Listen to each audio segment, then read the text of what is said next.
Hey everybody, this is Matt and we're at Texas Toast Guitars. Thanks for watching. Today we are going to be gluing in a couple of necks on a couple of different guitars. One of my favorite ways to build guitars is with a set neck, and I really do appreciate the just how cool they look. That's not that I don't like the other ways, you know, bolt on or screw in or neck through or any of that stuff. I just like set necks. It's kind of the way that I roll. So we do a lot of set necks here.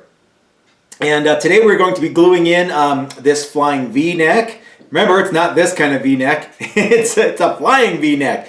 And it has the standard Gibson mortise and tenon style construction. And we're also going to be gluing in this. This is actually one of our necks into a single cutaway model that's very familiar to a lot of people. It looks a lot like the Les Paul Special because it's a flat top, but it's got a fabric top, and so it's just a handful of little things that I'm going to show you all how we do things here.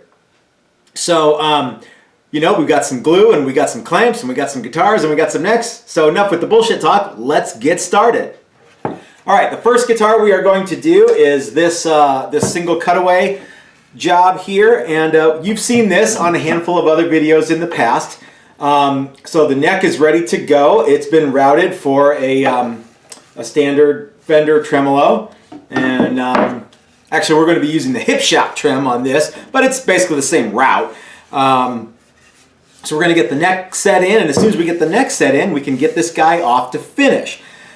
Couple of things that you want to make sure you do, and this is all day one stuff, but don't be fooled. It's easy to forget, especially when you get wound up and you're ready to start gluing stuff together. Now, any sanding that you can do, especially in this area here before the neck is attached, is definitely a good thing to do. But remember, we're going to be using water-based glue, and we're going to be removing some of the glue that seeps out of the neck joint with water, so you're going to get some grain raise up in it. Anyway, it's just easier to do all of this stuff before you set the neck in. Make sure you have side dots on your neck because these guys here are kind of tricky once the neck is glued in. Ask me how I know. So yeah, make sure you get as much sanding done that you want to get done. Make sure your neck is shaped the way you want it, and this one is already done. One thing we have also done is we have drilled the hole for the control wires, and we've also done the output jack because that's easier to do. One thing we haven't done is we haven't done the volume or tone control for this guy because I'm not exactly sure where it's going to go, and that's not a big deal to drill, 2 holes. So let's get cracking. Okay, I've got everything that we need. I've got my guitar body and my guitar neck. Those are the most important bits. I also have my Titebond Original. Remember, we only use Titebond Original here. We don't use any of the other stuff, and that's just because that's the way we do it. I got some paper towels to help me clean up. I got some clamps here. 2 should be more than enough. Exactly about enough. I got some water here with a glue spready aroundy tool and a glue cleany uppy tool. And I also have this 12-inch radius block here that I'm going to use for clamping call. And let's go ahead and get started. I'm going to have to work backwards, I'm afraid, from what I normally do.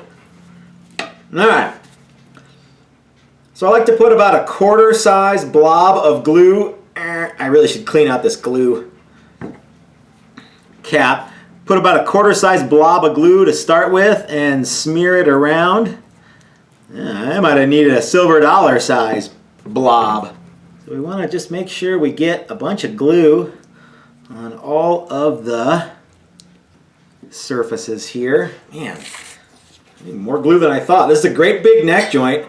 It's about the same length from fore to aft as like a Fender Telecaster or Strat size, but it's considerably deeper. So, all right, that's probably good. Go ahead and clamp it, Jed. All right, looking good. And we're clamping, and I like to kind of twist the orientation of the clamps here. Everything looks nice and solid. Okay, so now we're going to wipe some of this glue off because, as you know, it is far easier to get liquid glue off than it is to get hardened glue off. So now we'll get our toothbrush in here, make this glue that's squeezed out even more liquid than it was just a second ago. And we'll get a paper towel. These are actually cloth towels. And we'll just kind of wipe that stuff off. And voila, it's as simple as that.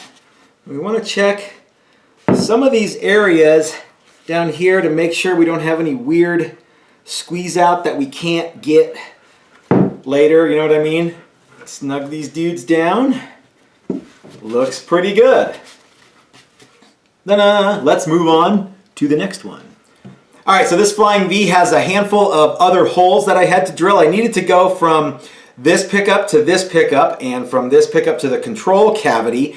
And in order to do that, I was faced with a unique challenge from the good people at Gibson. As you'll recall, this is the neck tenon for the Flying V, and as those of you who have been watching in the past will no doubt remember, we needed to drill a hole from here to here. So normally what I would do is I would just pull the neck out and go from this pickup to this pickup, but I've got this extra little bit of tenon area. So I went ahead and drilled a hole into that and then marked it and drilled a corresponding hole through my tenon, and that way I've got the hole and everything's cool. I went ahead and drilled the hole from the control cavity to the output jack, and you'll notice there's no extra holes on the back. That's because I didn't go through, which that hardly ever happens. Now, I've drilled through a number of backs of guitars because to get the angle just not quite right, and so if anyone's done that, I feel your pain. I've also made myself a note that the strap button on the 58 does not go here, it actually goes here. So any of these little notes that you see on the guitar, that's kind of what they are, is to remind me of some of that stuff.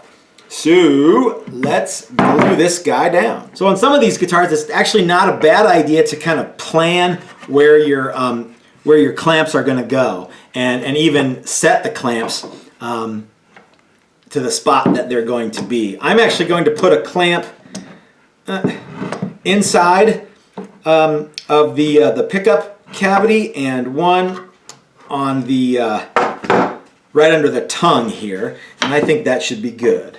All right, so same process as before. I'm going to get a bunch of glue in there.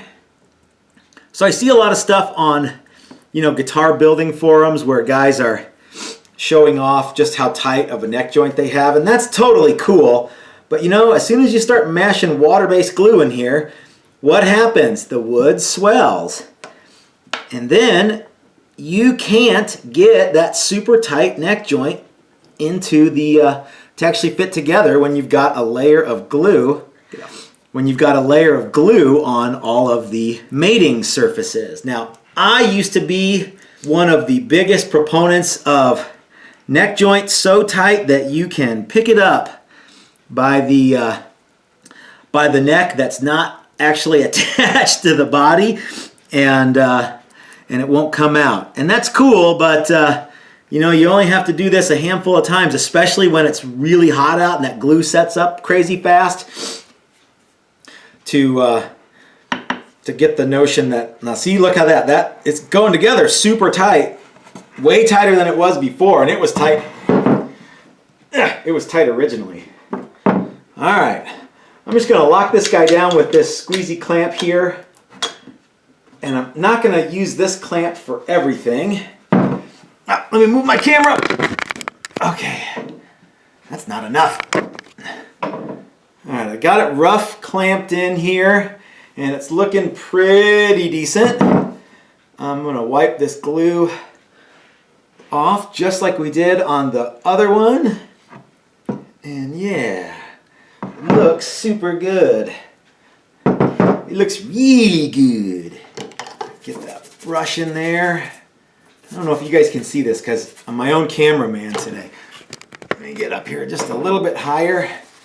And I'm going to get a towel, kind of clean some of this Gipe up. Now this clamp is really, like I say, just a temporary clamp. Just to kind of get everything, to kind of get an initial stick, if you will. So this tight bond, if you've ever used tight bond, you know you've got quite a bit of working time, but man, it does set up pretty fast. That looks pretty good. Pretty good, pretty good. All right, now let's put our clamps that will be our standard clamps. Clamp it, Jed. That's what John Roberts used to say to us when I was at Roberto Venn. Clamp it, Jed. He's a funny guy. All right. Now this dude is gonna just go into here like this, and I'm just gonna snug it down just a little bit. I'm not gonna put the death grip on it, mostly because I don't want the I don't want my clamp to bung up the back of the guitar. And I could put a clamping caul on there, but again, this neck pocket is so nice and tight that I don't even think I need to do that. It doesn't take that much clamping pressure to clamp the damn neck in, right? The glue's going to do all the heavy lifting. Now let's make sure we don't have any weird bits, because what happens is sometimes you squeeze it on one end, or you clear out the glue on one end and you squeeze it on the other, and it squirts back out. And again, this is way easier to clean up when this glue is liquidy than it is the other way. Actually, remember, this glue is going to, or rather this water that I'm smearing on here is going to raise my grain, so it's gonna have to be sanded a little bit more, and that's fine. I'm not gonna trip on that. Looks good. You know what I think I'm gonna do too is run something through this hole just to make sure that it doesn't get glued closed. Now I'm gonna set these guys aside for a couple hours, and we're gonna come back and pull the clamps, and we'll check them out then. All right, it's been a few hours, and these necks are permanently attached to the bodies. And hold on, let me get the other one here. The Flying V. I'm really looking forward to putting both of these guitars together, but first we have to do some final sanding and then finishing. This one is going to get kind of a sunburst finish is what we decided on. And this guy will be getting a black, just a small burst around the edge here, and it's going to be super, super cool. All right, guys, so if you have any questions about what we did in this video or any of the tools that we used, please leave them in the comment section below. If you liked the video, give us a thumbs up, and if you haven't subscribed yet, why don't you go ahead and hit that subscribe button now. If you appreciate content like this and you want to help us grow the channel, you might consider going over to our Patreon page and becoming a member. Even $1 a month goes a long way to helping us bring you cool stuff like this. If you can't do Patreon, we totally get it. Please share this video as many places as you can. And another cool way to help us grow the channel is to work with our industry partners listed below in the description and buy products from those guys, because that's where we get stuff, and in some cases there's even a little bit of a discount. So until next time, this is Matt at Texas Toast reminding you that if you're so smart, build it yourself. That's what I do. Thanks for watching, everybody.